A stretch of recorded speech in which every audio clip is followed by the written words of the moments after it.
नमस्कार, मैं हूँ राधा राणा और आप देख रहे हैं द लाइव। आज हम बात करने जा रहे हैं बिहार के बांका जिले की उस बड़ी कार्रवाई की जो अब सुर्खियों में बनी हुई है। जहां बांका के धौरैया बाजार में नीतीश सरकार का बुलडोजर चलने वाला है, वो भी 162 घरों पर जिन्होंने सरकारी जमीन पर कब्जा कर रखा है। जी हां, पटना हाई कोर्ट के सख्त आदेश के बाद अब जिला प्रशासन ने कमर कस ली है और तैयारी हो चुकी है कि अतिक्रमणकारियों पर बुलडोजर चलेगा। इस कार्रवाई का खर्च भी अतिक्रमण करने वालों से वसूला जाएगा। दरअसल धौरैया बाजार में गंगदौरी मोड़ से लेकर मिर्चनी नदी पुल तक की जमीन पर 162 से ज्यादा लोगों ने अवैध कब्जा कर झोपड़ियां, दुकानें और मकान खड़े कर दिए हैं। इस मुद्दे को लेकर सिकंदर प्रसाद यादव नामक व्यक्ति ने पटना हाई कोर्ट में याचिका दाखिल की थी। याचिका पर सुनवाई करते हुए कोर्ट ने साफ साफ जिला प्रशासन को निर्देश दिया कि सरकारी जमीन से अतिक्रमण हटाया जाए। आदेश मिलते ही बांका प्रशासन ने कार्रवाई की पूरी रूपरेखा तैयार।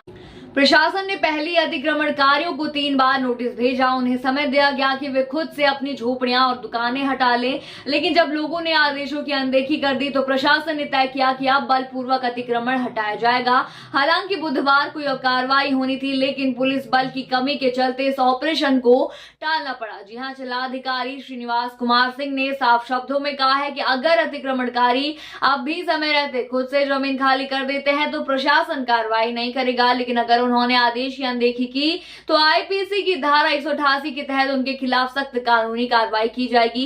इतना ही नहीं, बुलडोजर चलाने में जो भी सरकारी खर्च आएगा वह भी अतिक्रमणकारियों से वसूला जाएगा। अब सोचने वाली बात यह है कि सरकारी जमीन पर लोगों ने आखिर इतनी बड़ी संख्या में कब्जा कैसे कर लिया और प्रशासन अब तक चुप क्यों बैठा रहा?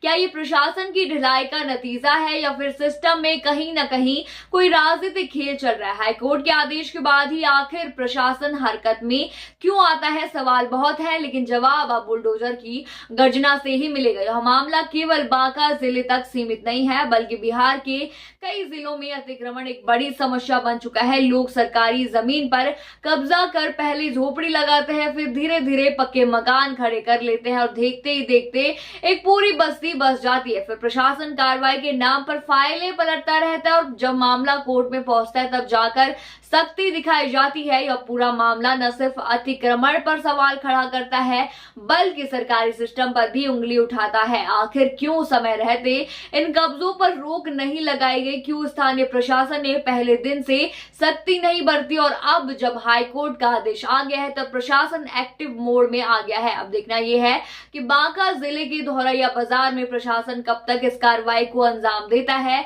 और क्या वाकई उन 162 अतिक्रमणकारियों से सरकारी खर्च वसूला जाएगा या फिर ये मामला भी राजनीतिक और सामाजिक दबाव के चलते फाइलों में ही दबकर रह जाएगा?